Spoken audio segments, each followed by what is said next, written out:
tardes. Para el Instituto Nacional de Estudios Históricos de la Revolución Mexicana es motivo de satisfacción poder recibir al doctor Álvaro Matute esta tarde para que nos dé una conferencia sobre su abuelo, el general y constituyente Amado Aguirre. Es realmente una fecha muy especial porque justamente el día de hoy cumple 150 años de haber nacido. Y bueno, pues sí, un aplauso, claro que sí, porque fue uno de los personajes que hizo nada menos que la revolución constitucionalista que culminó con la Constitución que nos rige y que está a punto de cumplir pocos, ya por allá en el 2017, el primer centenario de su vigencia. Entonces el doctor Álvaro Matute no necesita presentación porque bueno, está en su casa, está en familia, pero sin duda es uno de los historiadores, yo diría que el historiador que más conoce a la historiografía de la Revolución Mexicana, consejero de este instituto, y nos da realmente muchísimo gusto que haya decidido que este acto se llevara a cabo aquí en Guinea. Bienvenido, Álvaro.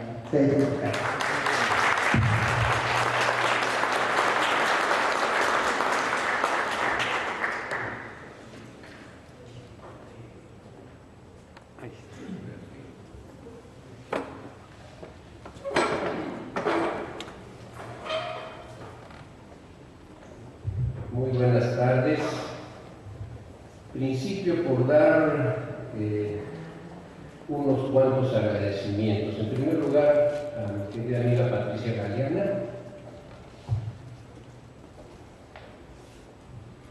directora de este instituto desde hace poco tiempo, que amablemente accedió a iniciar actividades públicas con esta conferencia. A mi querido amigo y antiguo alumno Felipe Ávila, segundo a bordo de este instituto, que también nos dio mucho apoyo. A tres bisnietas del general: Georgina,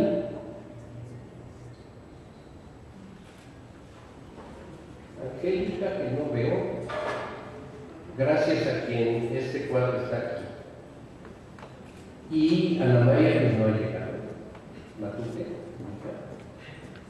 que hizo el carrusel de fotos que pueden estar contemplando. Y bueno, a todo el público aquí presente, muchísimas gracias por haber venido. Especialmente a aquellos que atravesaron la ciudad de una manera, pues, espero que las autoridades se hayan alertado un poco. Y bueno, a los que viven cerca también les agradezco haber venido, pero muy especial a los que vienen de lejos. Bueno, voy a decir la conferencia, pero voy a leer un pequeñísimo párrafo. Un día antes del 9 de febrero de 1913, celebraba su cumpleaños número 50 el ingeniero en jefe de la mina del Amparo, vecina de Aetzatlán, Jalisco, hombre doblemente viudo, de posición económica muy holgada. La circunstancia obró en ese tiempo eje. Los acontecimientos iniciados en la capital de la República el día siguiente, 9 de febrero, mañana, le dieron otro sentido a su vida. Al año siguiente se incorporó a las fuerzas del general Lucio Blanco, que formaba parte del cuerpo de ejército del noroeste, comandado por el general Álvaro Obregón. Aquí viene la gran pregunta. Normalmente se piensa que la gente entra a una revolución pues para obtener mejores posiciones. La mayoría de los revolucionarios pues así sucedió con ellos. También la media de edad de la gente que se incorporó a la revolución era en promedio de edad mucho menor que un señor de 50 años. Eran de tantos, 30.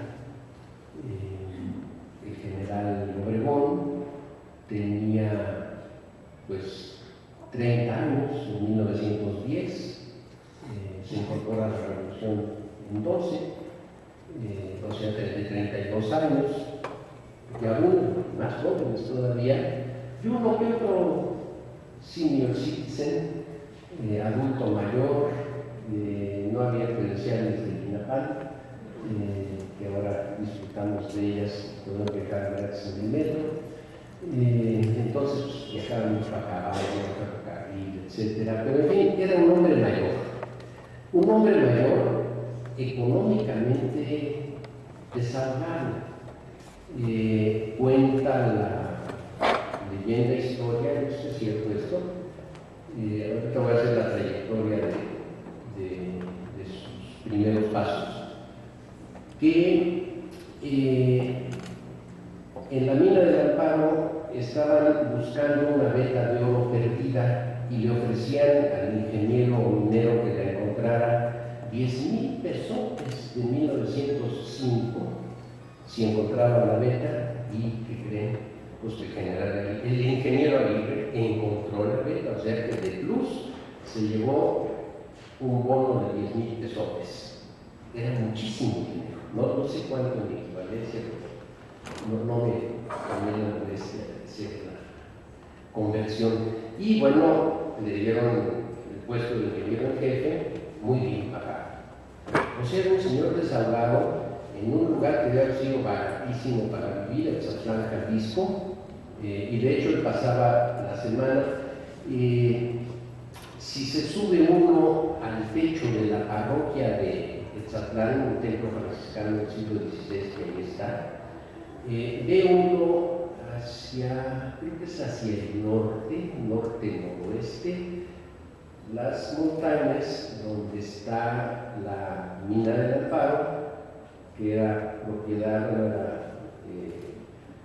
cuya propiedad pertenecía a la Amparo Mining Company de norteamericanos, que tenía su sede en Filadelfia. Su gerente era el señor Santiago Howard, jefe del ingeniero Aguirre. Bueno, pues este buen señor, cuando tenía ya 51 años, se mete a la revolución. Vamos a ver cómo y por qué, y trataremos de responder esta pregunta, que lo hace totalmente atípico, porque pues podía haber dejado pasar las cosas, quién sabe, ahorita vamos a meter ese misterio, podría haber dejado pasar las cosas, y bueno, terminar la revolución y todo lo demás, y seguía el ingeniero ahí, no pasó nada, aunque sí pasó algo. En fin, vamos a ver entonces cuál fue la trayectoria anterior y luego pues obviamente la posterior. Voy a poner mi reloj aquí enfrente, porque tratándose de que se trata me puedo rebasar los límites razonables para esta conferencia. Bueno, como ya dijo amablemente Patricia Galeano cuando hizo la presentación de mi persona, hoy se cumplen 150 años del nacimiento de este personaje, que Wikipedia ubica el 13 de febrero. Es muy obvio. Encontré la razón por la cual en el álbum, en una edición de un álbum que hicieron los diputados constituyentes, está muy claro en la parte manuscrita un 8, pero en la parte impresa el tipógrafo vio 3 en lugar de 8, y tal vez ahí se origina este error que lo hace en muchos. Si meten ustedes por internet, Wikipedia y demás, y les va a salir que el 13 de febrero, entonces van a decir que está mal, porque nació el 13 y no el 8. No, la que está mal es Wikipedia, yo estoy bien, y tengo todos los documentos que ustedes quieran que certifican que fue el 8. La familia decía que ese día antiguamente era el día de San Amaro, que lo pasaron al 13 de septiembre, no sé, tendría que consultar un almanaque del siglo pasado para ver si sí es cierto o no, pero en fin, y que por eso se llamaba Amado, porque no había ningún Amado en la familia anterior. padre era Ignacio. ¿Dónde nació? En lo que hoy en el pueblo mágico, que hoy se llama San Sebastián del Oeste. Antes nada más mineral de San Sebastián del 10º cantón del estado de Jalisco. Hoy es San Sebastián del Oeste, cercano a Las Peñas, que era donde se iban a bañar, ahora se llama Puerto Vallarta. Bueno, pues para que ubiquen más o menos que ya era un Jalisco próximo a Nayarit. Era perteneciente a la cuarta generación, esto es concesión con la familia, cuarta generación de descendientes de un vasco de San Sebastián de Cusua, llamado Rogelio o Rogelio María de Aguirre, que viajó ya viudo con 2 de sus hijos a América, se instaló en Asientos, en Asientos, hoy pertenece a Asientos Aguascalientes, ya muy próximo a Zacatecas, que también es pueblo mágico. O sea que don Rogelio tenía una brújula muy especial. No sé si los pueblos mineros, por muchas razones, tienen con qué defenderse para ser declarados pueblo mágico. Bueno, pues ahí en Asientos está un tiempito, pero se va al mineral de San Sebastián, donde había buenas becas, y ahí se instala esta familia y también se mueven de Asientos a San Sebastián, Jalisco, José Francisco, también un nativo del País Vasco, de San Sebastián, y su hermano Rafael, que era más chico. Ahí cásase Juan Francisco con una señora Peña, ahí empiezan las complicaciones familiares, es un chiste local, porque empieza el apellido Peña a girar en torno al Aguirre. Entonces, ahí empiezan, pero sigue.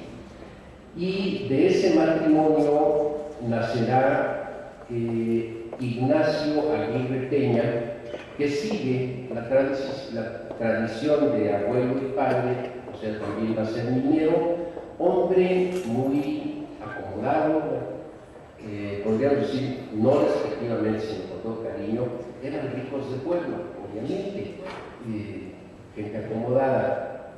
Bueno, pues don Ignacio Aguirre Peña, de San Sebastián, casó 2 veces y con una simetría impresionante, tuvo 13 hijos en cada matrimonio. Del segundo, que es el de donde venimos, muchos de los aquí presentes, sobrevivieron, llegaron a la edad adulta, dicen las fuentes, 10, entre ellos. Entonces, del matrimonio segundo de don Ignacio con doña Mariana Santiago, que también era jalisciense, pero no de ahí, de San Sebastián, nació Amado el 8 de febrero de 63. Entonces, bueno, son los antecedentes generacionales.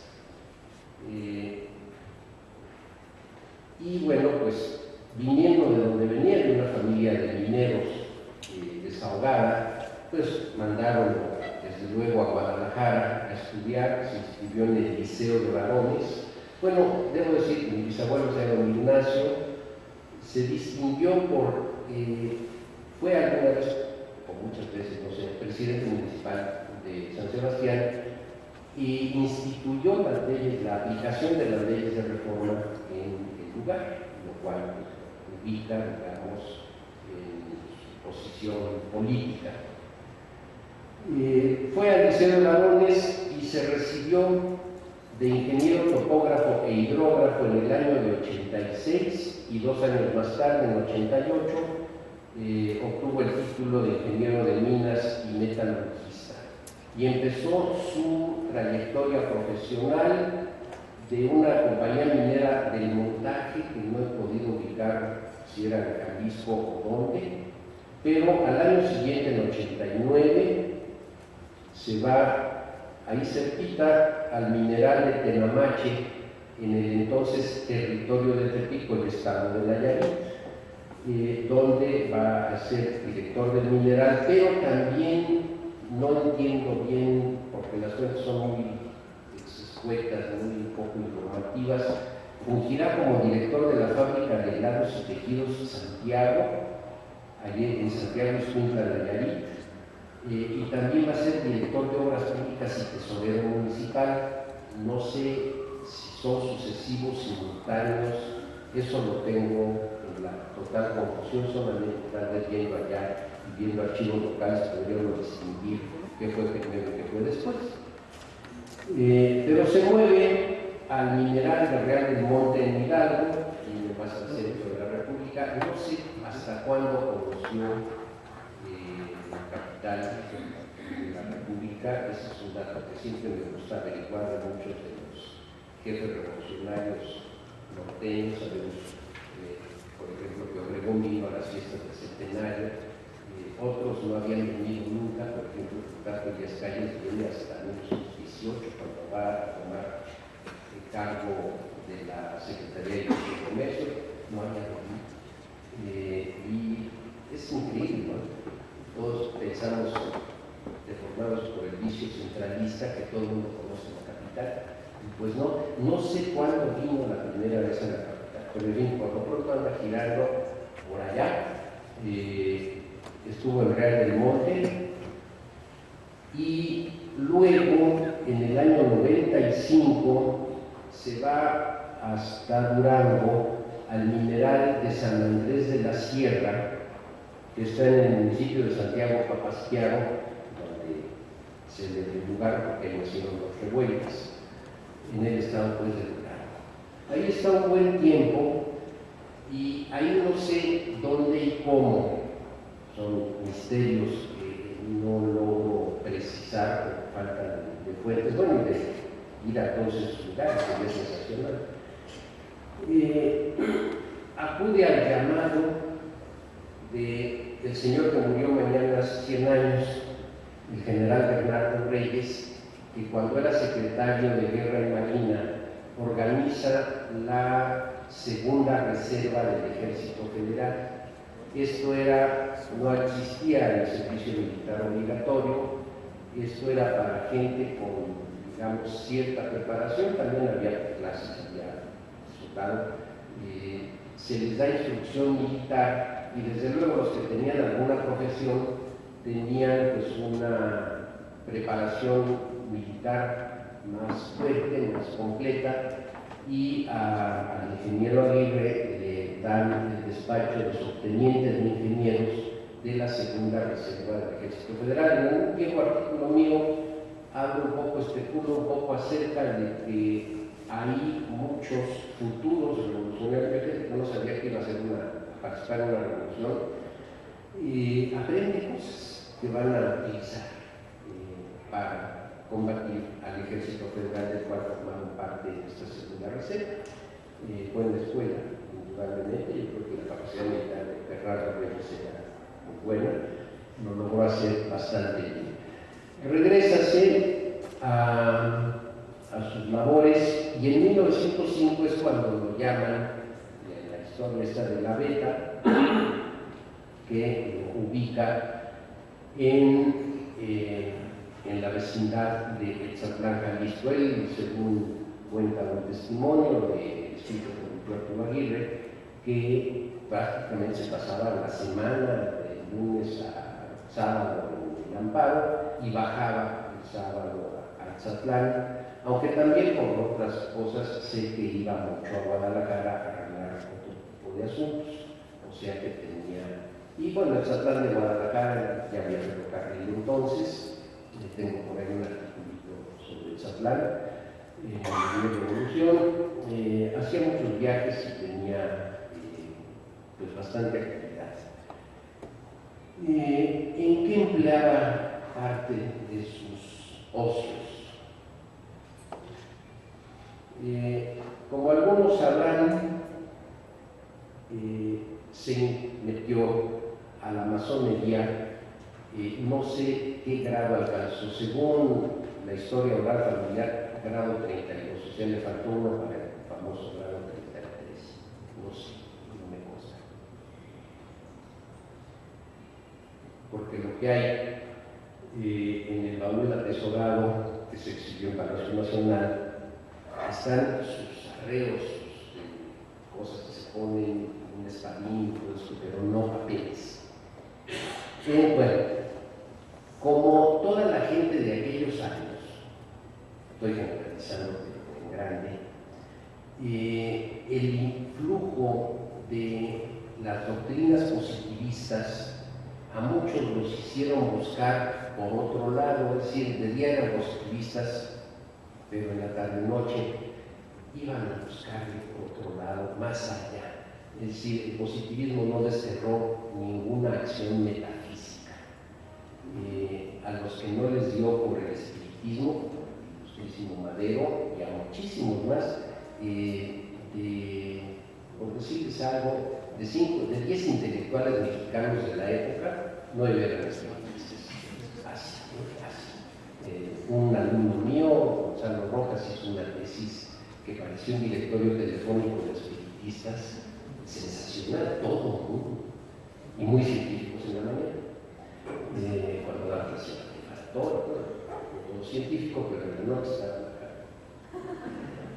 Bueno, pues a don Amado, ya para no ser a don Amado, ya como muy grande, le da fuerte por la teosofía y escribe con el seudónimo de Abén de Esra una serie de cartas que se llaman cartas singalesas, que son ensayos sobre exégesis y teogonías. Les voy a leer los títulos de estas cartas y agarras. Culto solar, sabeísmo, sus leyendas. Las sectas religiosas no son necesarias a la humanidad, la religión es necesaria, pero las sectas religiosas no. El Dios de Moisés, simplificado a la millonésima parte, aún resultaría la mayor calamidad imaginable. Toda secta religiosa es un fantasma imaginario. La idea de la naturaleza y de Dios, Moisés, es un abominable disparate. La traía con Moisés. Los libros, el Génesis, el Éxodo, los Números, el Levítico, los Reyes y el Deuteronomio atribuidos a Moisés son apócrifos. Toda civilización conocida en la antigüedad emana de la India oriental. Ahí están clavadísimos él y muchos congéneres en este hinduismo que tuvo un impacto muy grande. Y la última que me gustaría fue a releer las cartas singalesas algún día con tiempo. La existencia del hombre se remonta a una época tan remota que la señalada por el gobierno, debe ser un libro de texto, resulta un cuento de niños. Entonces, bueno, las cartas singalesas están en el archivo del general que obra en posesión o donativo de un servidor en el Instituto de Estudios sobre la Universidad de Medellín, en el archivo histórico de la UNAM, que custodia el que llamamos nosotros el ISUE, el Instituto de Investigaciones sobre Educación de la Universidad ISUE. Está en el edificio de la Biblioteca Nacional. El archivo todavía está ahí, el ISUE está junto, pero el archivo sí está en el tercer piso. Bueno, ahí está el archivo del general Aguirre, son 11 cajas con documentos, entre ellos las famosas cartas singalesas, por si quieren verlas, ahí están. Bueno, esto ya nos da un perfil de un hombre que además, obviamente, tenía muy clara su ideología liberal. Ese tiempo, bien inculcada. Y ahora sí viene la respuesta a la pregunta: ¿por qué este señor se metió a la ¿por qué este señor se metió a la revolución? Resulta pues, en sus memorias, porque escribió, desde luego, muchos de ellos lo sabemos, escribió Mis memorias en campaña, Apuntes para la Historia, libro que fue editado de manera póstuma en 1953 por un grupo de hijos, sobrinos del general, con ilustraciones de, y aquí lo voy a decir delante de muchos familiares, gracias, con ilustraciones de su sobrino favorito, Ignacio Aguirre, grabador, que le hizo un dibujo muy bonito que lamentablemente no pusimos ahí, se nos fue el dibujo del tío Nacho, de mi abuelo, que es muy bonito el dibujo, muy fino. Bueno, él participó en la edición junto con otros parientes que editaron el libro en 1953 y en 1985 la Comisión Nacional para la Celebración del 175 aniversario de la Independencia y 75 de la Revolución lo publicó en este instituto, que entonces no estaba aquí, todavía estaba allá arrimadito en la Secretaría de Gobernación, ya no estaba en la Ciudadela tampoco, le dieron alojamiento ahí, en Navarro González, y ahí se publicó una importantísima serie de libros sobre la independencia y la revolución. Después añadieron una serie de libros importantísimos sobre la reforma que publica este instituto, y el libro de, ahora sí ya, General Aguirre, se puede consultar en línea. Al final le voy a pedir a cualquiera de mis amigos aquí presentes, a Carlos de Calcuti, ya se me perdió de vista, a ver, y ser tan amable de darnos la dirección electrónica de cómo pueden acceder al libro, y lo pueden consultar ahí, pues ya se agotó. Y miren, la primera edición fue de 500 ejemplares, la de los parientes, y esta fue de 3000, la de aquí, lo cual está muy bien. Yo tengo muy poquitos ejemplares, si alguien está interesado en uno, se cotiza muy caro, muy caro. Pero en fin, lo pueden bajar en medio electrónico. Bueno, ahora sí viene la parte sabrosa de la historia. Decía, escribió sus memorias. Entonces, bueno, sigue todavía presente el profesor que soy de historiografía mexicana y de teoría de la historia. Hay una categoría que inventó el semiólogo, el lingüista Roland Barthes, señor de la literatura, que es muy simple, se llama tiempo-papel. ¿Qué quiere decir sobre tiempo-papel? Medir la temporalidad de un texto, cuánto papel le dedica uno a una temporalidad. Bueno, las memorias en general tienen 430 páginas entre un prologuito, la oración fúnebre que hizo el diputado Alonso Romero cuando falleció, en general, son 430 páginas. Bueno, para ir rápido, el 55%, eso estuve la semana midiendo, el 55% se lo dedica a 4 años de su vida, de 1913-14 a 17. Le da el 55% de páginas de este libro.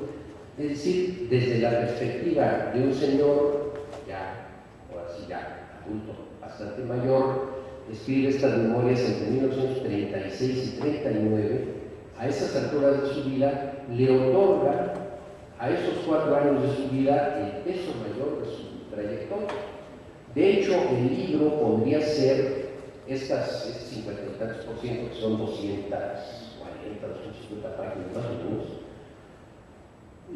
podría ser una historia de la división de Occidente, y el resto del libro pues sí ya es más memoria de su actividad. Claro, es también su actividad en la división de Occidente. Ahora bien, ¿qué pasó? Simpatizó con los levantamientos maderistas de Etzatlán, encabezados por unos señores llamados Cleofas Mota, Ramón Romero y el más famoso Julián Medina. Julián Medina sí llegó a ser general, escaló, digamos, una altura mayor. Por debajo del agua les pasó. armamento, tal vez algún financiamiento. Fueron esporádicos los levantamientos maderistas en Jalisco. Jalisco fue poco maderista porque justamente la fama del general Reyes todavía estaba ahí y Madero pues sí tuvo apoyos, pero no tenía tanta fuerza en ese estado como en otros. De cualquier manera hubo estos pequeños grupos armados que respondieron al llamado del plan de San Luis. Cuando viene ya el cuartelazo, de febrero, bueno, del 9 al 22 de febrero de 13, siguen los grupos moviéndose y en sus visitas a Guadalajara entra en contacto con el mero jefe, con el general José María Mier, que era gobernador y comandante militar ya puesto por el huertismo, y le compra armamento para defender la mina. Un número elevado, creo que 500 carabinas, fusiles, y andaba detrás de una ametralladora Hotchkiss, que pues era para defender de cualquier ataque y tal. El general Mier accede a la compra y de repente en una escaramuza los federales eran algunos levantados maderistas, indicadores de Madero, y les encuentran 2 o 3 carabinas de las que les había vendido el general Mier al ingeniero Aguirre. Entonces esto lo hace sospechoso y se dedican a ponerle el ojo que anda haciendo este ingeniero acá.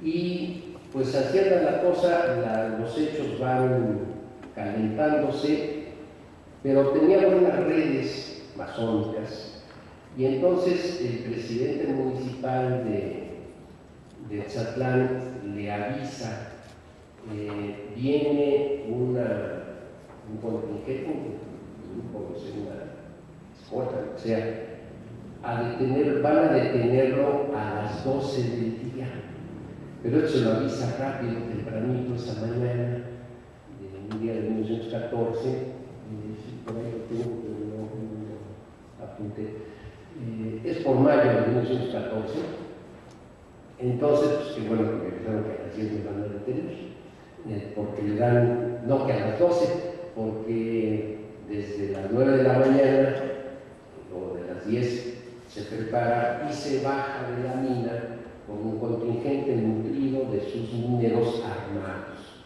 y se va a encontrarse con las tropas de Lucio Blanco, que a su vez van a formar parte de los contingentes de todavía no está formada la división de Occidente, que comandaba el general Manuel Meriegues, y obviamente el comandante en jefe de todo esto era el general Obrego. Entonces estamos en las vísperas participa en un combate de los combates de Teocuitatlán y Zacoalco, y luego va a prestar un servicio muy importante para la definición de la batalla de Orendain, punto y aparte, o nota al pie de página. La batalla de Orendain es casi tan importante como la toma de Zacatecas por el ejército vista, es decir, Orendain, después de que ganan los revolucionarios, cae Guadalajara. Cuando Villa gana Zacatecas, cae Zacatecas, y ya no hay nada que hacer. Ya el ejército debe estar totalmente aniquilado porque no tiene nada que hacer hacia el Pacífico, nada que hacer al centro norte, y por otro lado no había batallas espectaculares, pero los carrancistas del lado oriental pues también están bajando ahí, Pablo González y demás, o sea que ya no tiene nada que decir. Orendain pues es la batalla de la familia, ¿verdad? La batalla de nosotros, de los que venimos de troncos jaliscienses. El ingeniero Aguirre, es chistosa la revolución, uno se imagina balazos por todos lados, pero sí hay, pero no tantos, de manera de que entra en contacto con un amigo, creo que son un camarero, no estoy muy seguro, que le manda un plano de Guadalajara que les hacía falta a Obregón, Villegas y compañía. Entonces él consigue el plano de Guadalajara, que se lo llevan en secreto porque eran buenísimos para cortar cosas sin que se enterara la gente.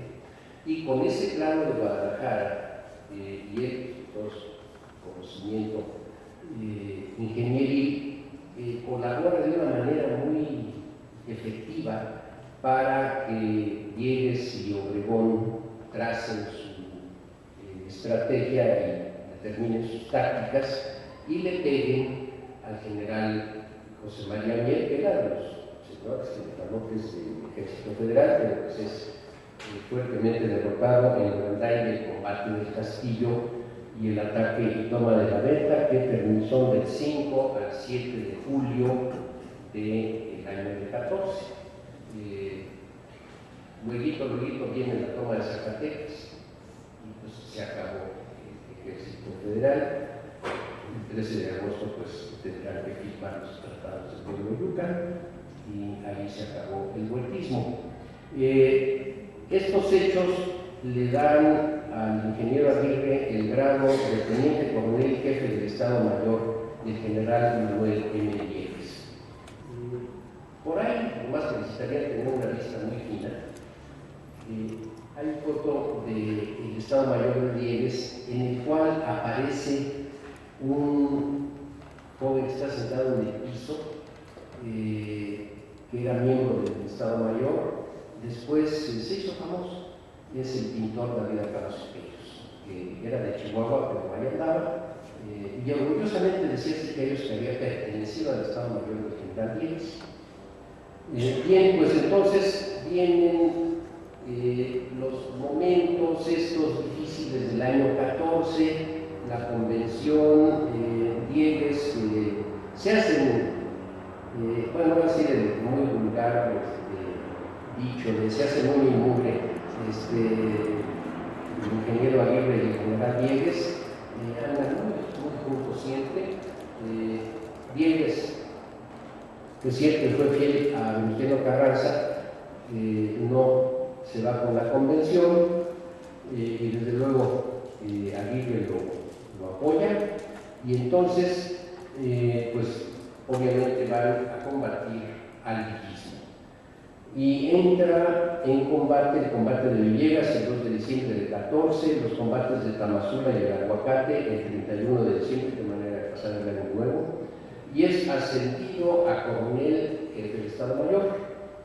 Luego vendrán la batalla del 0 del 4 en Jalisco también, el 18 de enero, y ahí les van a pegar en el que sigue la famosa batalla de la Cuesta de Sayula, que ocurre los días 17 y 18 de febrero. Bueno, ahí se les puso pesado a los constitucionalistas, el mismo ganó esa batalla y Villegas se ve precisado a ordenar la retirada hacia Colima. Hay una discusión fuerte.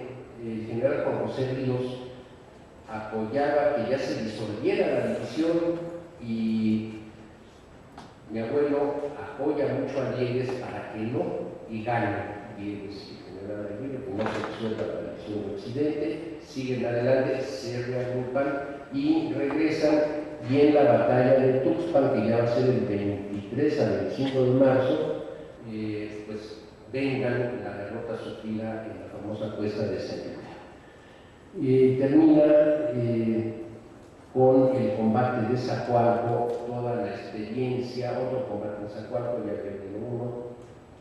Hasta aquí, hasta donde mi geografía alcanza, no salió del estado de Jalisco en toda la experiencia militar, bueno, era la división del occidente, obviamente.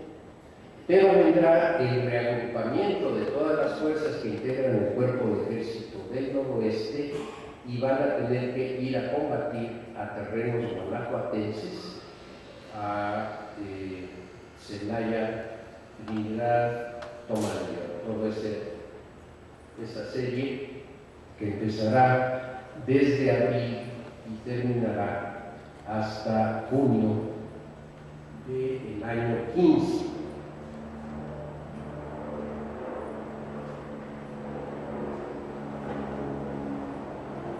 Si bien ganan toda esta secuencia de batallas, los obregonistas carrancistas, les salen caras muchas de las victorias. Obregón pierde su brazo derecho y el coronel Aguirre en la batalla de Trinidad, ya en mero final,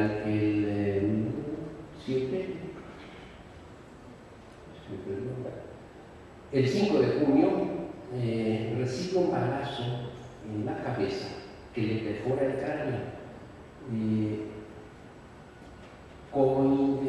Comparte con Obregón, que los atendió el mismo coronel médico militar Enrique Osorno, y bueno, fue un dechado de su cirugía, porque era para que se muriera, o si no para que quedara totalmente fuera de combate, a mente, en fin, mal, pero como a los 2 meses ya anda de sustituto del general Diegues, de jefe de operaciones en Guadalajara, lo cual dice uno, por un lado, qué pasta tenía, ¿no? Pero por otro lado, el doctor Osorno, wow, qué cirujano. Y bueno, pues él tiene unas reflexiones interesantes, se ve que conocía la historia muy bien y hace unas comparaciones entre batallas de Napoleón y Celaya y Trinidad, que si es la tal batalla de Napoleón, que compara una con Celaya y la otra con Trinidad. Entonces él defiende desde luego que Trinidad es muy importante, pues sí fue para consolidar el triunfo de Celaya. Lo más espectacular es Celaya, que estaba de comandante de jefe de Obregón, pero cuando arrancan el brazo, queda al frente de Namuncí, que también era bien sencillo con una ministra. También estáis sentados, por ahí pasa también. Bueno, entra, digamos, ya con la derrota del villismo, entra la acción política mayor. Él está, aquí está, comandante de la plaza de Guadalajara. Es ascendido, el balazo le dio otro beneficio, fue ascendido a general brigadier y es comandante de la plaza de Guadalajara en agosto del 15, o sea, se recuperó de ese balazo y en agosto, 2 meses después, ya estaba activo. Y luego, en ausencias del general Diegues, va a ser comandante general de todo el estado de Jalisco. Entonces, pues va a tener este tipo de actividad. Viene la elección del Congreso Constituyente, que se celebrará en Querétaro, y gana, no traje la tarjeta donde estaba el número de votos, tuvo muchos votos.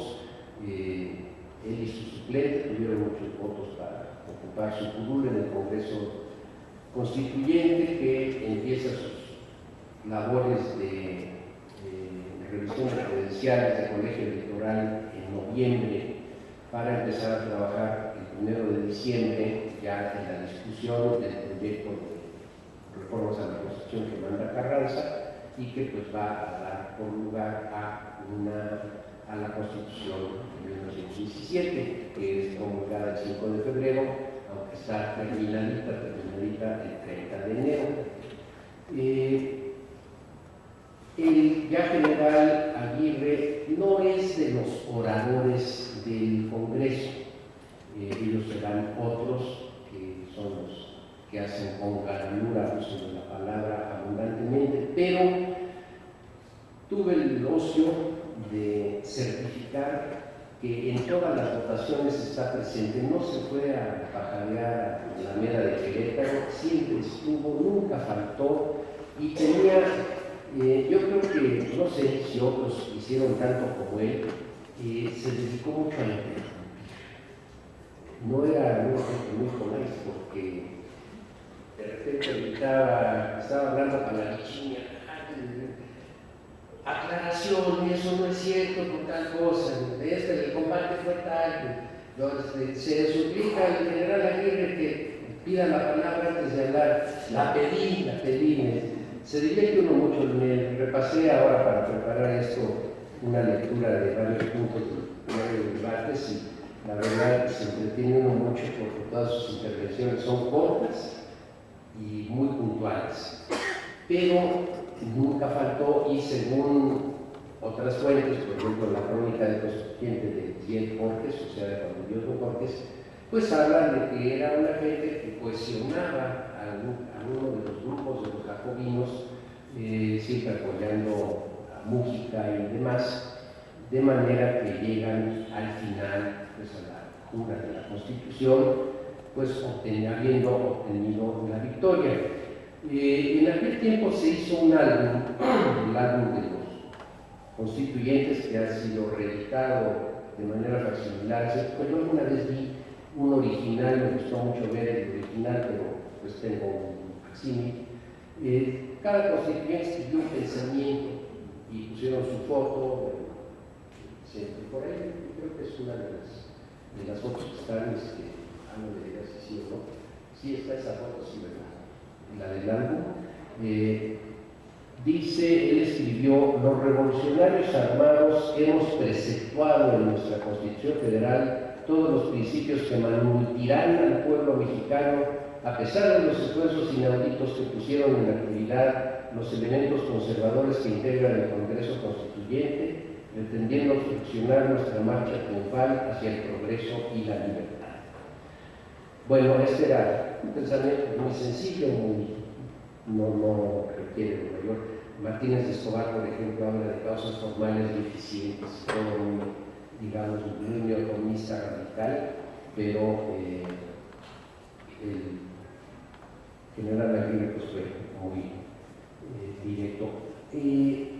Un detalle: la letra manuscrita de este pensamiento no es suya, porque lo que sí le afectó el balazo fue la grafía. Su firma cambió antes y después del balazo, y la verdad era una firma horrible, que apenas podía, y escribió en máquina. Se compró su Remington, yo la conocí, y escribió en máquina porque eso no estaba en un trabajo, claro, tenía que firmar, pero perdió habilidad para la escritura. Y ahí se ve el contraste entre una letra de una tercera persona y una firma, si no, pues es el mismo, obviamente. Bueno, un detalle, una anecdotilla. Leyendo el libro de mi querido alumno y amigo Pedro Salmerón sobre Aaron Sáenz, cuenta Pedro que el 30 de, cuando ya acabaron la Constitución,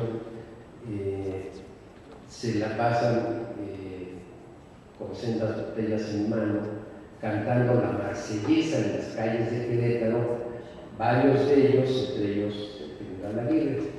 Bueno, ya vi la fuente, y realmente Pedro o quiso quedar bien conmigo o mandarme el mensaje, pero ¿cuál es la posible certeza de este asunto?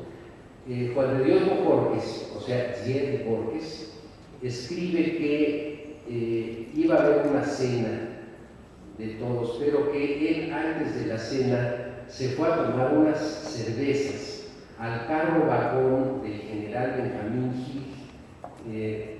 Un detalle que no sé si todos manejen o conozcan: los revolucionarios vivían, tenían sus hoteles rodantes, no llegaban, ocupaban una casa en la ciudad, tenían su vagón de ferrocarril acondicionado para dormitorio, baño, todo, comedor, etc. Entonces van a la estación, al cargo de Gil, donde estaban los estados mayores de Obregón, Diegues y el propio Benjamín Gil. Y claro, por inferencia, ahí estaban Aaron Sáenz, que era el estado mayor de Obregón, y general Aguirre, que era del Estado Mayor de Diegues. Entonces, bueno, pues tomaron sus cervezas norteñas, eso sí dice Bojorquez, importadas de Sonora seguramente, por Benjamín Gil, y animados por el calor de las cervezas, anduvieron contingentes de 20 a 30 personas cantando la marsellesa en las calles de Querétaro, lo cual pues, es una anécdota sabrosa. ¿Qué hace después nuestro personaje? Se lanza su candidatura y gana una curul en el Senado de la República, pero no, bueno, esto opera antes de mayo del año 17, cuando don Venustiano Carranza es presidente constitucional el 1 de mayo del 17, el ingeniero Pastor Rué llama al general Aguirre a colaborar con él como subsecretario de Agricultura y Fomento, en experiencia en la cual desarrolla una labor técnica muy importante, porque los recuentos fáciles de la revolución se tardaron mucho en repartir tierra. Bueno, es que primero había que hacer una serie de operaciones técnicas complicadas, de deslindar qué terrenos sí, cuáles no, etcétera, etcétera, y en eso se le va un buen rato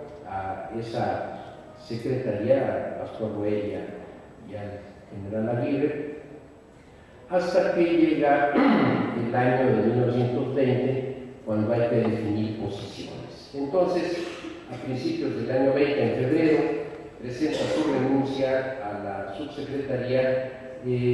Rué se la recibe y le escribe una carta muy bonita de agradecimiento, o sea, no había ruptura, aunque obviamente pues, Rué tenía que servir fiel a don Venustiano. El general Aguirre pues ya estaba más que puesto con el general Obregón. Va a formar parte del centro director obregonista. Los vicepresidentes de ese centro eran él y otro general famoso, Plutarco Elías Calles.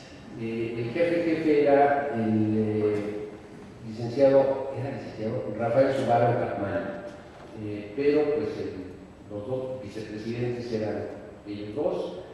Y pues van a centralizar mucho la acción propagandística de la campaña de Obregón. Al respecto, bueno, hace ya bastantes años publiqué un librito que tiene un documento muy agradable, que son 100 cartas de un señor, de un telegrafista, Trinidad Robel Flores, que le escribía a Subarán Capmán y Yagil, pero que aparecieron los originales en el archivo de general Aguirre, y hizo una edición en la UNAM que se llama Contraespionaje Político y Sucesión Presidencial. Esto quiere decir que estaban muy enterados de todos los movimientos que hacían los carrancistas a partir del telégrafo, el ingeniero Mario Méndez, de espionaje, y entonces un telegrafista hizo contraespionaje. Entonces, bueno, eso hace que ayuda a que el movimiento sea triunfante. Con el triunfo de Adolfo de la Huerta, y si ven la película, el documental Memorias de un Mexicano de Salvador Toscano, lo pueden ver al general que es miembro de la comisión que recibe a Adolfo de la Huerta el día de la toma de posesión, porque era pues, senador, regresa al Senado y forma parte de esta comisión. Ahí lo ven salir del coche descubierto con de la Huerta y otros senadores. Entonces ahí tenemos una imagen en movimiento de la Huerta. Lo nombra gerente de la Caja de Préstamos para Obras de Irrigación y Agricultura, que era una institución creada por José Primaturi al final del Porfiriato, en la cual permanece un año, cuando Álvaro Obregón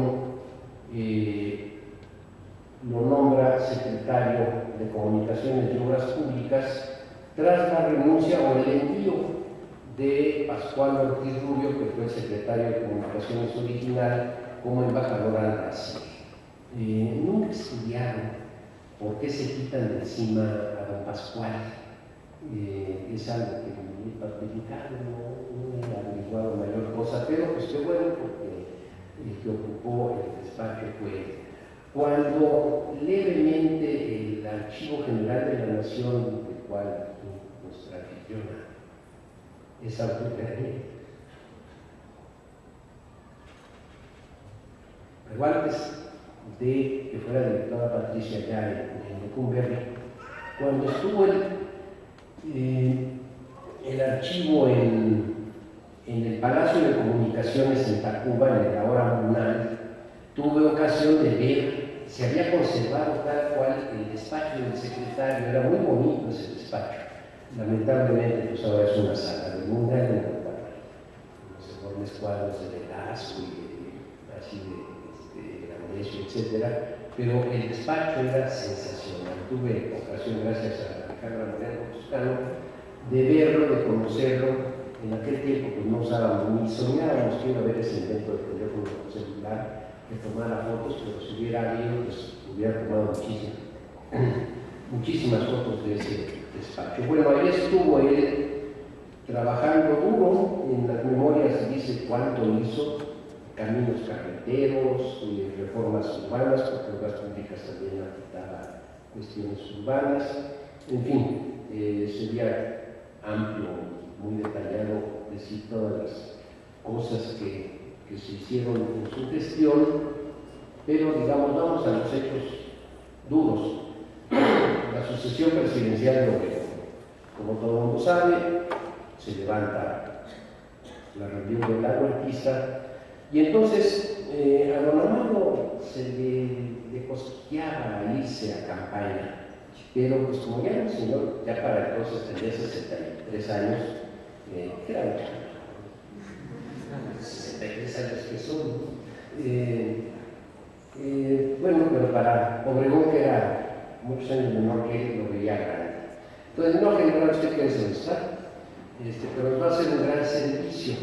Y entonces el gran servicio consistió con el apoyo del tío Ignacio Aguirre, después pintor, que era gente de muchas confianzas, hacen una labor sensacional de intercepción de telegramas que le informaban de los movimientos de tropa a Calles, Obregón y demás miembros de la campaña contra de la Huertista, sobre todo ya en la parte de los combates de Cotlán. Entonces son ya puntilla a los de la Huertista. Esta labor de control telegráfico pues, finísima, a resultas de lo cual al final va a ser ascendido a general de brigada, que es el grado más alto que tuvo antes de su retiro. Tenía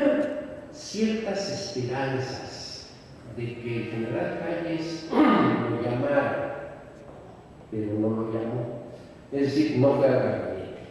Él pensaba repetir y no repitió.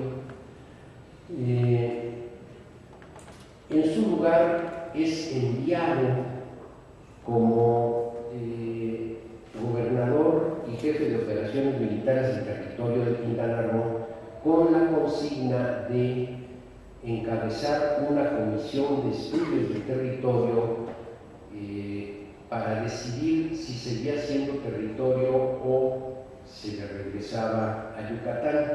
Este dato no me atrevo a decirlo en una conferencia como esta en Mérida, porque está ahí, porque el dictamen de esta comisión, muy importante, muy bien armada, en la cual tomaron parte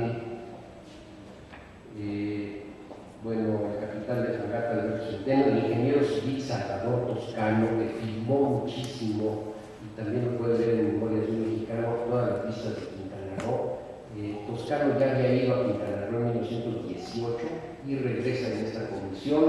Juan de Dios Rodríguez, ingeniero agrónomo Rafael Ocampo, Gregoria Ábalos y Guillermo Freeman son los integrantes de la comisión que publican y le envían a Plutarco Elías Calles, presidente, un estudio en el cual deciden que Quintana Roo se puede desarrollar por sí solo como territorio y ya no ver el regreso a Yucatán.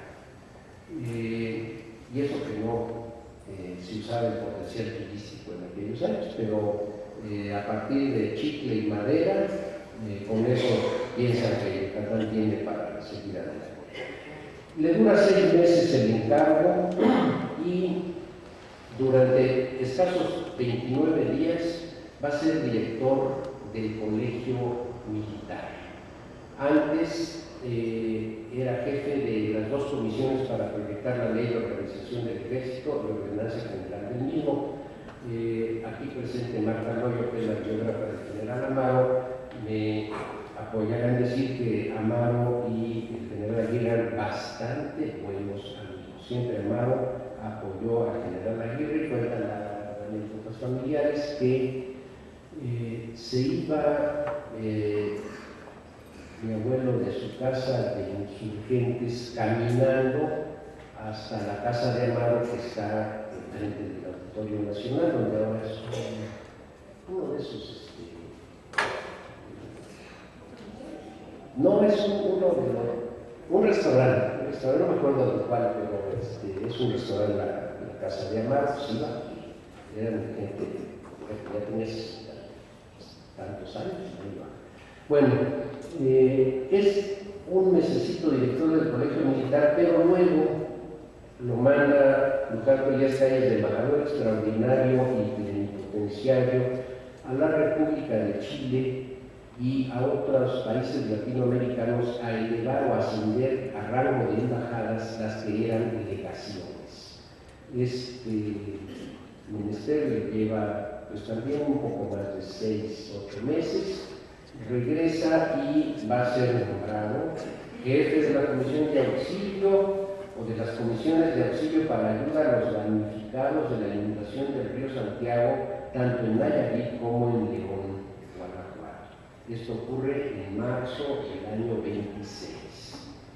Luego, en 27, va a tener un descanso, un trabajo más amplio, de más tiempo, porque es nombrado gobernador y jefe de operaciones militares en el Distrito Sur de Baja California, en La Paz. Ahí dura un par de años, hasta agosto de 1929, desde noviembre del 27 a agosto del 29, donde va a enfrentar la rebelión escobarista. Realmente se ve que sabía táctica y estrategia. Debo decir que, bueno, fue un militar hecho sobre la marcha, pero los estudios de la primera reserva y su conocimiento como ingeniero le ayudó mucho, pero fue un gran lector, suscriptor de revistas. Yo recuerdo todavía los paquetes de una revista militar francés. O sea, era una gente que sabía táctica y estrategia en serio, porque con un puñado de gente logra desarmar y apaciguar un brote en La Paz de escobaristas, a los cuales reduce y manda al mar, manda a que se vayan a Guaymas, donde ya los estaban esperando para echarles el guante, o sea que sofoca la rebelión, utilizando los servicios de por lo menos 2 de sus hijos, Raúl y Gustavo, que también eran ingenieros, pero agrónomos, pero pues los arma y entre todos los que eran fieles ahí, no pueden hacer nada, los levantados, los derrotan. Ya se viene a México y vendrá su última experiencia en el servicio público en la Secretaría de Guerra y Marina, gracias, desde luego, a su buena relación con el general Joaquín Amaro. Va a ser jefe de la Comisión de Historia Militar de la Secretaría en el año del 29, que estaban trabajando bien, quien colabora en un librito sobre el ataque del sitio de Cuautla, en la elaboración de un mapa del sitio de Cuautla, muy bien logrado. Ese librito lo tengo, pero por Tesquil, presidente, quiere que se haga una historia de la Guerra Cristera. Y entonces él dice en su memoria que lo único que se fue levantar unos cuantos documentos, pero no se podía hacer tan pronto, todavía ni había terminado. Entonces, no le quedó muy bien por Tesquil, no habla mal de ellos, pero se nota que no era santo de su devoción. Luego pasa a presidente de la Comisión para el Reglamento del Seguro Militar. Es jefe del Departamento de Caballería en el año de 30 y asciende a subsecretario en 1931. Va a estar 21 días como subsecretario y unos poquitos días, como 3, encargado del despacho, porque ya estamos en el mero tiempo cuando Calles y Ortiz Rubio, y Calles renuncia a los 4 generales de división que estaban en el gabinete, entre ellos Amaro, y entonces se queda el general Aguirre encargado del despacho, y le dice Calles se nombra, no era presidente, pero se nombra Calles, ¿no? Ortiz Rubio nombra a Calles, secretario de Guerra y Marina. La verdad es que Calles asume la secretaría, le dice que se quede, pero a los 2 días le dice gracias, y entonces pues ya hasta ahí llegó. Lo manda de jefe de la Comisión Técnica para que sigan estudiando asuntos de reforma del sector federal. Bueno, pues ya retirado en 1935, como les dije hace rato, escribe sus memorias de campaña, en donde le da este enorme peso a la parte de la Revolución Constitucionalista, y desde luego también nos habla mucho de otras de sus experiencias políticas, sobre todo porque ya son políticas, ya no militares, en este libro que, pues que afortunadamente es una obra que se puede conseguir. Tuvo ocios históricos, ya para terminar. En algún momento dado encontró que el traidor por antonomasia, Francisco Picaluga, el asesino de Vicente Guerrero, el que traiciona y entrega, no lo mata, a Vicente Guerrero, se ocultó y, según mi abuelo, andaba en Mazatlán y murió muchos años, ya en los años 50 del siglo XIX. Entonces se dedicó a investigar fuerte sobre el fin de Picaluga, que presentó su investigación en el segundo Congreso Nacional de Historia, celebrado en Mérida, Yucatán, del 20 al 30 de noviembre del 35. Entonces, hizo algunos, antes, en 1905, en un viaje a San Francisco, California, no sé si encargado por alguien o por su propia iniciativa, encontró que un archipiélago no está de islas frente a California ya norteamericana, no están comprendidos en el Tratado Guadalupe Hidalgo, por consiguiente, según él, son mexicanas esas islas. Tiene este estudio, luego el general Cárdenas le reencargó seguir sobre el punto, y de eso hay testimonio en una entrevista que le hizo el entonces reportero Fernando Benítez en el periódico El Nacional en 1944. Esos reportes están en el archivo de Isuel. En fin, pues es todo.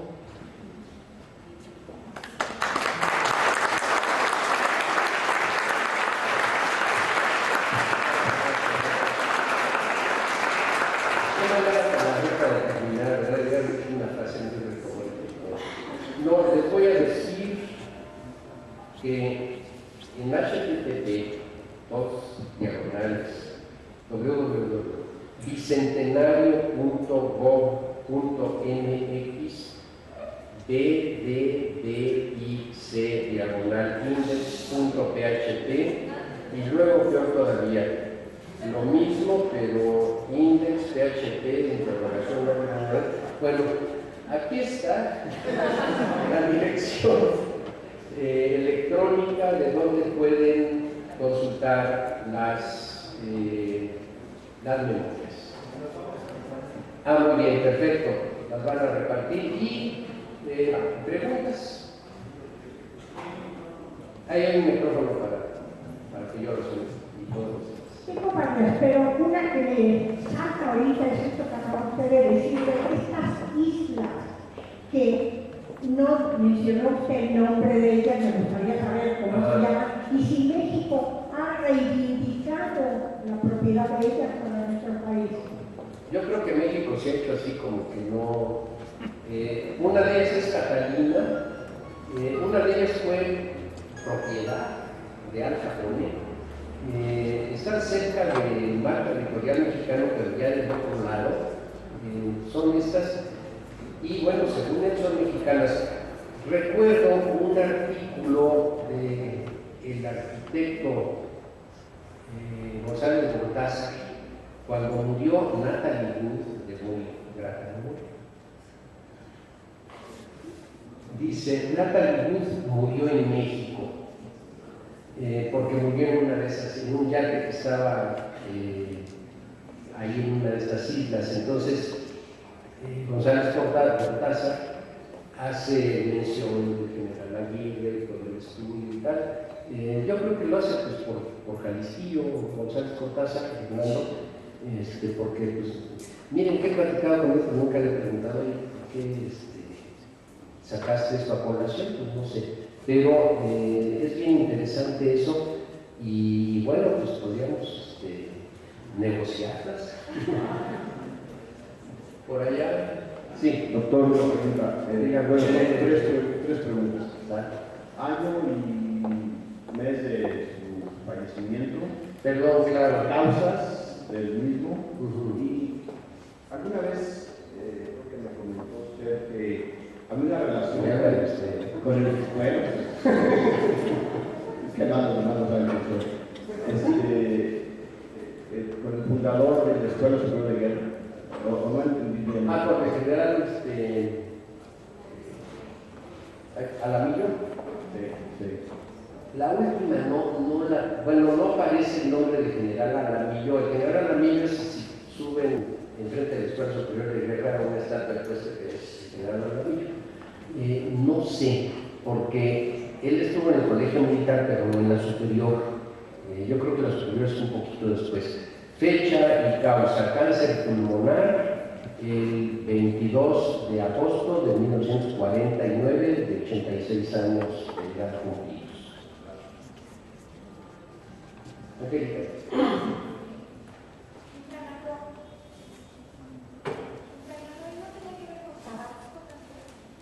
No. ¿Cómo? Sí. ¿No tenía algún mando en Tabasco? No que yo. Ajá. Es que hay datos oscuros que ojalá que esta reunión sirva para que haga luz sobre muchos detalles de estos. Pero no, yo sé que vive en Payo Obispo, que así se llamaba Chetumal, todavía se llamaba Payo Obispo, en ese tiempo de la comisión, pero no. Ajá. En frontera. No, pues esa historia me la tienes que contar tú. Sí.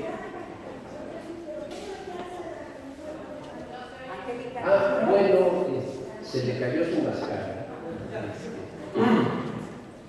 Bueno, una cosa interesante, era historiador.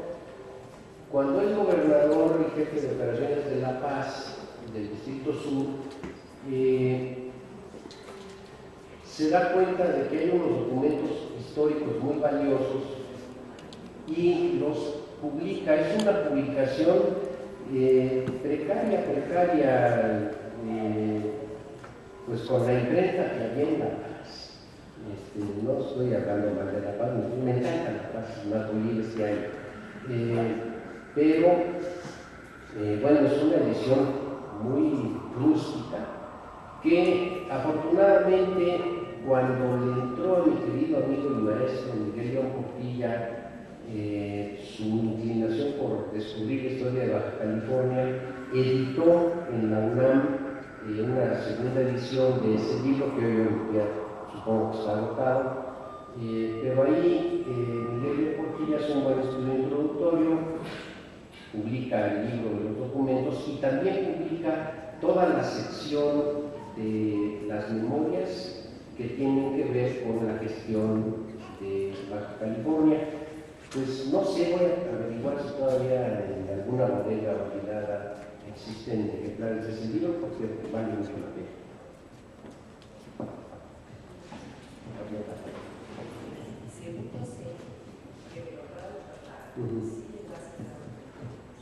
Sí, llegó que al grado 33. Debe ser porque ¿cómo quedarse en el 32? Sí, debe ser. Lo que pasa es que sí hay recuerdos de historia oral que no tenemos todos igualmente afianzados, pero sí, me faltan datos, piezas para el rompecabezas completo. ¿Alguna otra pregunta? Buenas noches. Benjamín Gil, Álvaro Obregón, tienen Ticali. ¿En general Aguirre tiene Ticali? Sí, pero muy modesta en la delegación Iztapalapa, en la cual yo habito. Sí. En esta unidad, hay dos calles Armando Aguirre, en una unidad que se llama Constitución número 37, por donde está el metro Constitución, el último metro de la línea 8, por ahí cerca. Nunca he ido, las he visto nada más por plano desde arriba. Y en donde sí hay muchas es en Guadalajara y en muchos pueblos de Jalisco. Y en San Sebastián hay una primaria y un kinder que llevan su nombre. Pero aquí en la capital sí hay una. Sí. Quiero hacer un comentario en relación con ese balazo que recibió el general Aguirre. Que dice usted que a los 2 meses de estar allá como si nada. Bueno, seguramente fue una bala que no penetró meninges. Debe haber perforado nada más los huesos de la bóveda craneana sin que entrara meninges y por lo tanto pues fue una cosa que no trascendió neurológicamente. Y dice usted que ya no podía escribir manualmente. Yo me orientaría por la edad de él en ese momento más bien a un incipiente Parkinson. No montaba caballo, que a veces, no caminaba, no. Mira, le voy a leer. Está en la papelería, el occidente, está acá.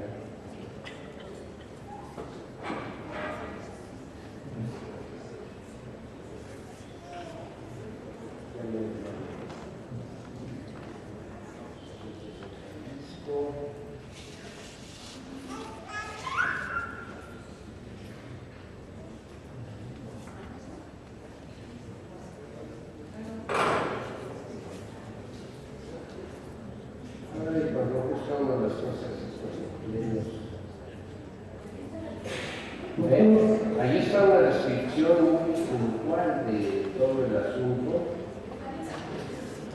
pero no lo encuentro. Sí. Perdone. Sí. Mucha pregunta que quiero hacerte sobre su conferencia muy interesante.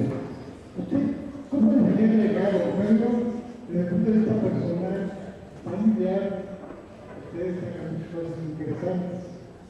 Por ahí hay un legado muy importante. ¿Cómo lo subiríamos? Y como país, ya como mexicanos, ¿cuál es el legado que usted piensa que nos deja entonces su pariente?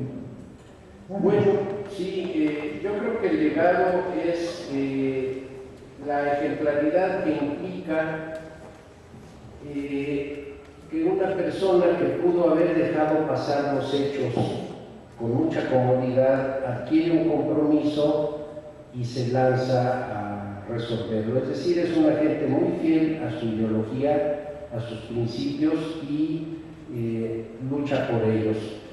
Podría haberse, como dije hace rato, tomado una vida cómoda y no meterse en líos, ganaba buen dinero y punto final. Y en cambio le da un giro de 180 grados a su vida y se la cambia totalmente. Y bueno, como gente de convicción, podría decir en la idea de don Luis Cabrera de la revolución de entonces y la de ahora, que es una crítica que hace Cabrera a cómo se estaba desarrollando la revolución en los años 30, digamos que el general era un revolucionario de entonces, es decir, de los que tenían un ideario muy fincado en el ambiente de la Constitución del 17. Ahí está ubicada perfectamente su ideología, sus principios y toda su acción. Ahí está todo esto.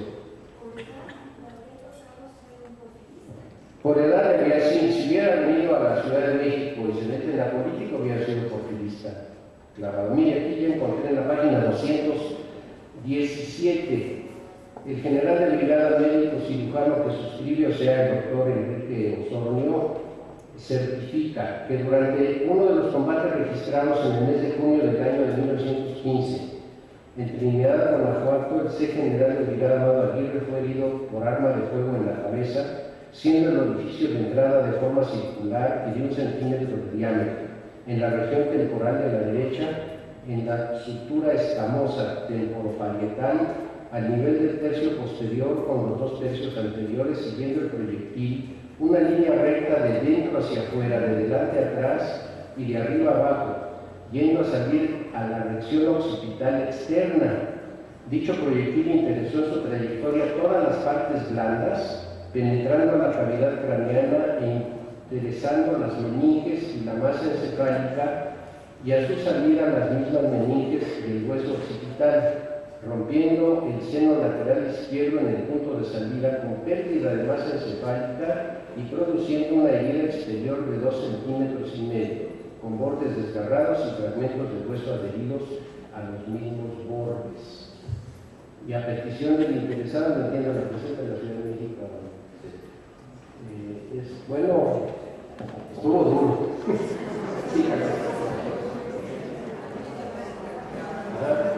miren, esta es una buena, porque ella sabe.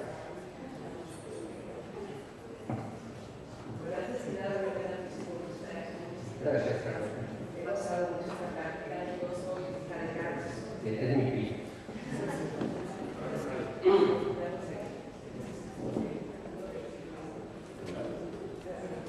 A mí me gustaría tratar que cuando veas a este joven que también es hijo de un constituyente muy agradable, que con todas mis ataques cuando sucedió eso en batalla, en la carretera tenía un poco de masa encefálica y además había estado un tiempo con unos problemas pulmonares visuales, porque también se También, sí, es cierto. Sí, es cierto. Sí. Y ya después de un tiempo, a Dios gracias, el tiempo se había desinflamado, pero que había sido terrible porque en ese momento había perdido la visión. Pero tuvo un caso y tenía parte de la masa. Efectivamente, sí. Sí que hubo masa encefálica allí. Y sí, por aquí en estas mismas páginas dice, o me quedaba ciego o me quedaba idiota. Así de plano. No, afortunadamente siguió a esto. Bueno, pues si gustan quedarse,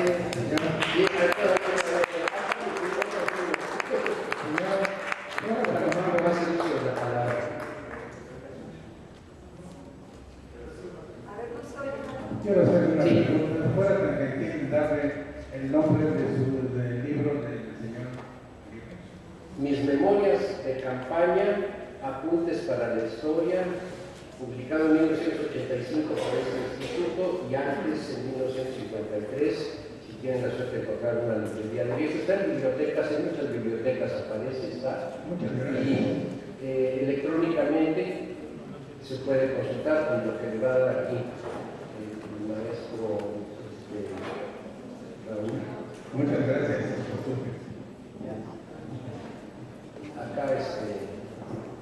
Acá contador aquí.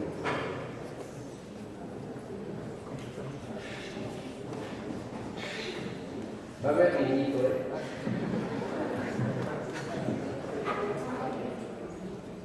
Gustavo Aguirre, yo soy hijo de Gustavo Aguirre, descendiente de Nicolás Aguirre. Él nos comentaba igual que sabía varios idiomas, inclusive fue embajador de Francia. Y tiene varias anécdotas que nos comentaba mi padre. Y una de ellas es que le concedieron la Sorbona, la Legión del Norte. Entonces, una de las anécdotas que tiene la distinción que tuvo mi abuelo. Otra de las funciones que nos daba es que efectivamente sí le atravesó el cerebro la bala. El grado de que no era, como dicen, todo su familiar, que en la manera le quedó como alrededor de 100 gramos de cerebro.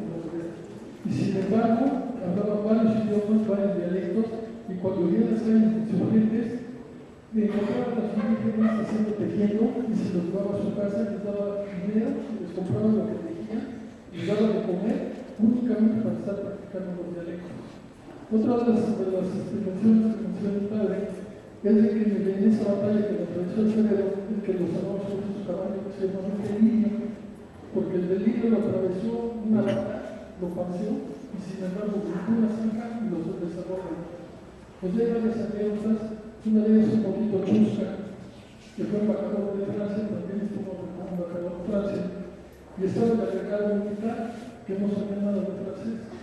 Y le comentaron por ahí, y dice, oye, él pensó que le comentaba que si le había echado la sopa, y le había comentado que estaba la esposa de otro embajador que era muy guapa. Entonces decía que le parecía la esposa del embajador, se le parecía que era guapa. Y él pensaba que era la sopa, y dice, sí, muy buena, pero muy caliente. Gracias, profesor. Bueno, debo decirles un pequeño mapa familiar. En su larga vida, 86 años, enviudó 3 veces. Y antes fue padre cuando tenía 18 o 20 años de una primera hija, que posteriormente esta primera hija, María, casóse con Octaviano León, quien viene, un sector que está sentado por allá. Luego se casó con una señora Jiménez, de quien vienen Carmen y Carlos Aguirre, sector de este lado. Varias de ese sector. Luego, hacia principios del siglo XX, por 1903 o algo así, casó con la señora María Ponce de León, madre de Raúl, Gustavo y Arturo, que no vinieron los Churro Aguirre por acá, creo que. Bueno, esos faltaron ellos. Y luego, después de la Revolución, casó con mi abuela.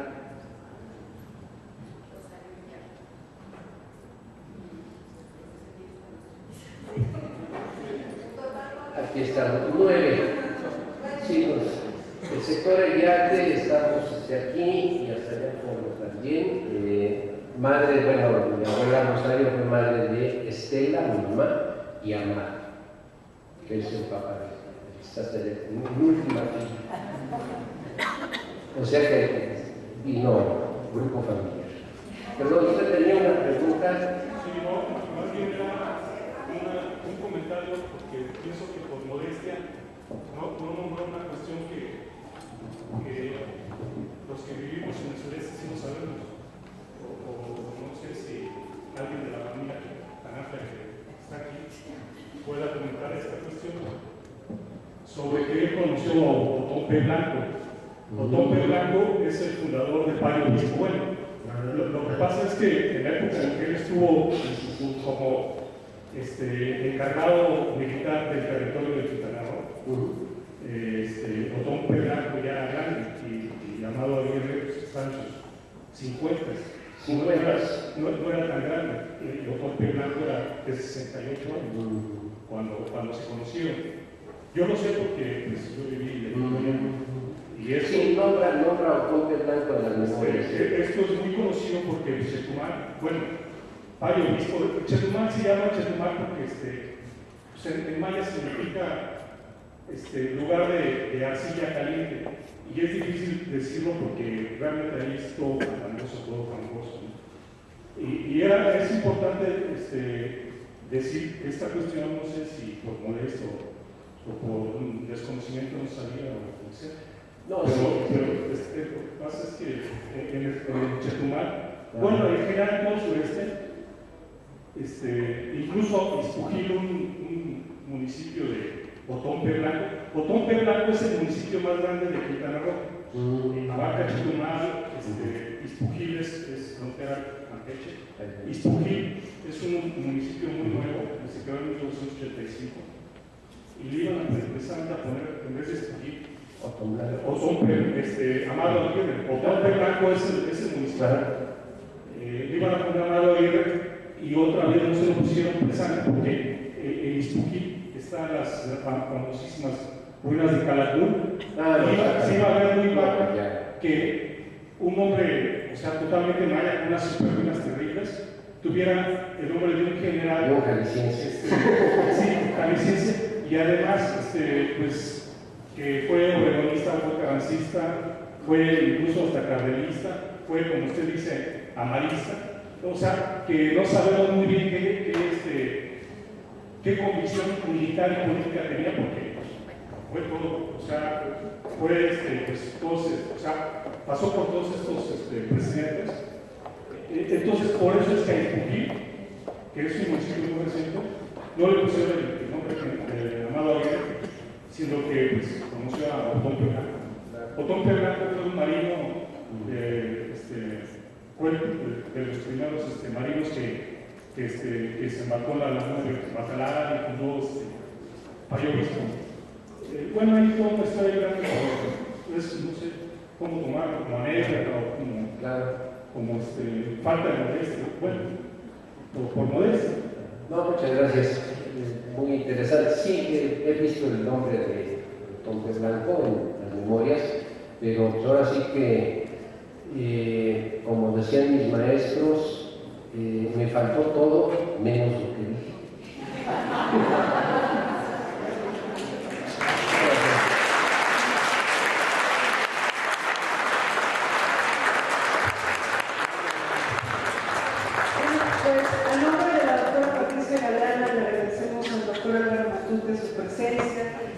Un reconocimiento por venir aquí al instituto a compartir un poco de esta historia de la revolución y también, por supuesto, parte de su historia familiar. Gracias, doctor. Gracias a ustedes por acompañarnos. Y bueno, pues el doctor Matute nos invita a un brindis, así que se quedan en su casa. Gracias.